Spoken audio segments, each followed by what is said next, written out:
Loy Machedo is being here from LoyMachedo.com, and it was Loy Machedo. Today date is 17th December 2015. Time right now is 9:33. Now, I kind of got this message from one of my friends online, and she was just sharing with me the fact that she's very depressed. She's 40 years old. She stays with her parents. She's single. And her parents have this amazing controlling nature whereby she wants to break free and she's depressed, she can't break free, and she is asking, like, what can I do? So these are my responses. This is what I want to share with you. And she's actually contemplating suicide. Now, see, I don't want to take her name, obviously, for, confidentiality purposes. But what I want to tell you is, like, suicide is never the key. Okay, suicide is never the key. I'll just share with you the part in my life where I wanted to commit suicide and how difficult it was. This was like 4 or 5 years ago when I lost my employment. I had my visa was cancelled. I didn't have a job. I didn't have any money.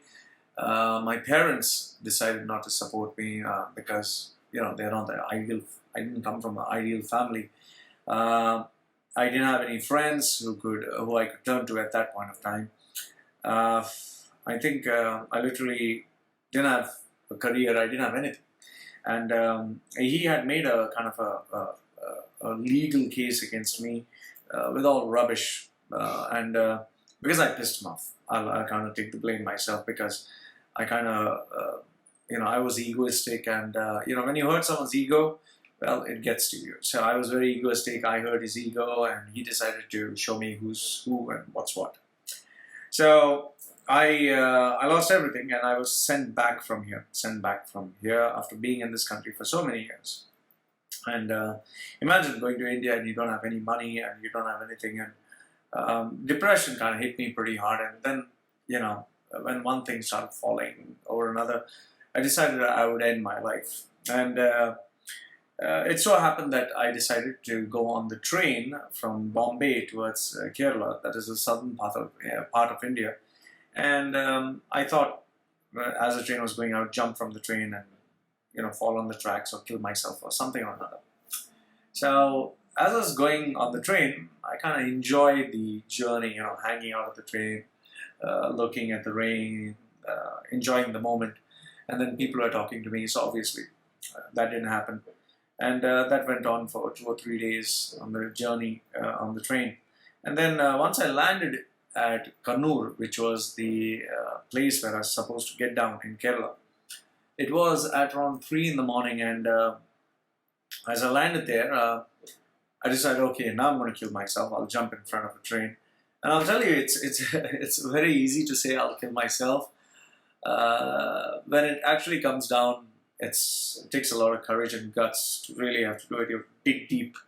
So as I was getting into the zone and wanting to kill myself, I suddenly noticed there was nobody on the station. There was no train. There was nothing.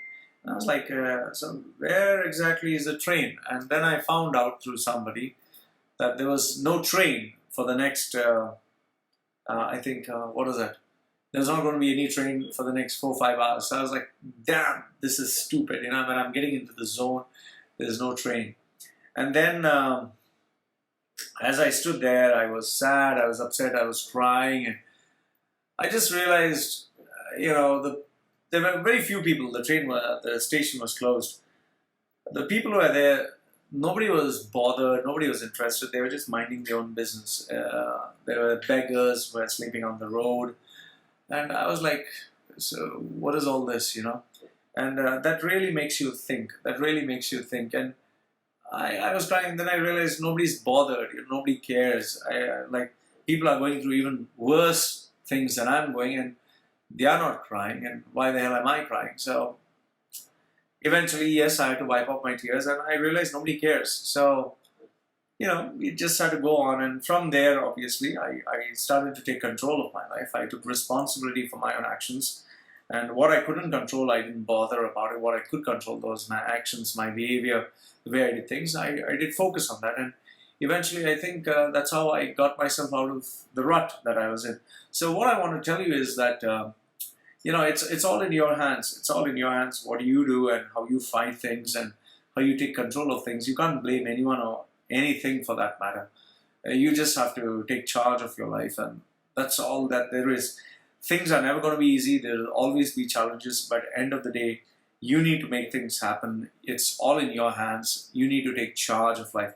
And remember, if you're in shit, sitting in shit, being in shit, and complaining that it smells and it's yucky and it's dirty, not going to help you. You need to have a strategy in place. You need to get yourself out, ask help, but finally the actions are all in your hands. So this is what I wanted to tell my friend who is thinking of suicide, who is depressed.